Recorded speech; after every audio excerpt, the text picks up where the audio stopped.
প্রধানমন্ত্রী থাকাকালীন শেখ হাসিনা বহুবার দাবি করেছিলেন যে আওয়ামী লীগ কখনো পালাবে না, অথচ ক্ষমতা হারানোর পর সবার আগে তিনিই দেশ ছেড়ে ভারতে পালিয়ে গিয়েছেন। শেখ হাসিনার দীর্ঘ ১৫ বছরের শাসন শেষে ২০২৪ সালের ৫ই আগস্ট তিনি দেশ ছাড়তে বাধ্য হন। তার পতনের পেছনে ছিল এক অভূতপূর্ব গণ আন্দোলন, যা ৩৬ দিন ধরে সারা দেশে তীব্র বিক্ষোভ, অবরোধ ও গণ অভ্যুত্থানের রূপ নেয়। এই আন্দোলনের চাপে সরকার ভেঙে পড়ে, প্রশাসন ভেঙে পড়ে, এমনকি আইন শৃঙ্খলা বাহিনীও বিদ্রোহে ফেটে পড়ে। তখন শেখ হাসিনা ভারতে আশ্রয় নেন।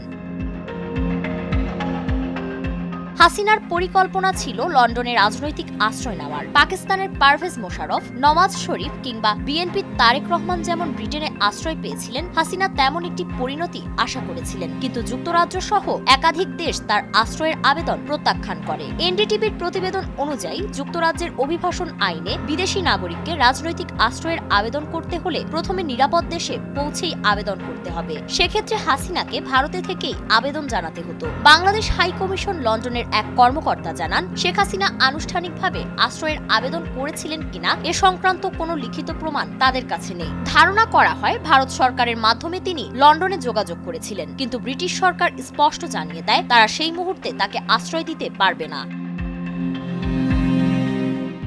এর পেছনে মূলত আন্তর্জাতিক রাজনৈতিক হিসাব নিকাশ এবং মানবাধিকার ইস্যু জড়িয়েছিল। দীর্ঘ শাসন আমলে শেখ হাসিনার বিরুদ্ধে গণতন্ত্রকে ধ্বংস করা, বিরোধী রাজনৈতিক কর্মীদের উপর দমনপীড়ন চালানো, গুম, বিচার বহির্ভূত হত্যা এবং মত প্রকাশের স্বাধীনতা সীমিত করার অভিযোগ আন্তর্জাতিক মহলে বহুবার উঠেছে। ফলে যুক্তরাজ্যে তাকে রাজনৈতিক আশ্রয় দেওয়া আন্তর্জাতিক অঙ্গনে এক নেতিবাচক বার্তা দিত, যা তাদের বৈদেশিক নীতি ও মানবাধিকার অবস্থানের সঙ্গে সাংঘর্ষিক।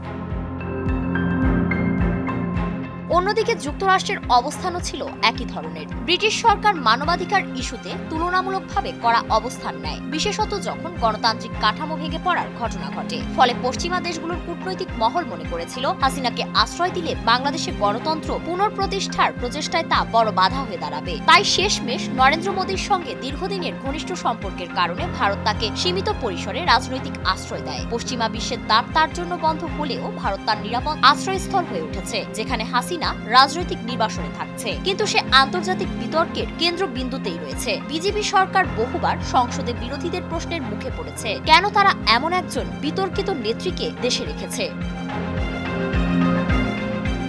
ফারিন রহমান প্রীতি, নয়া দিগন্ত।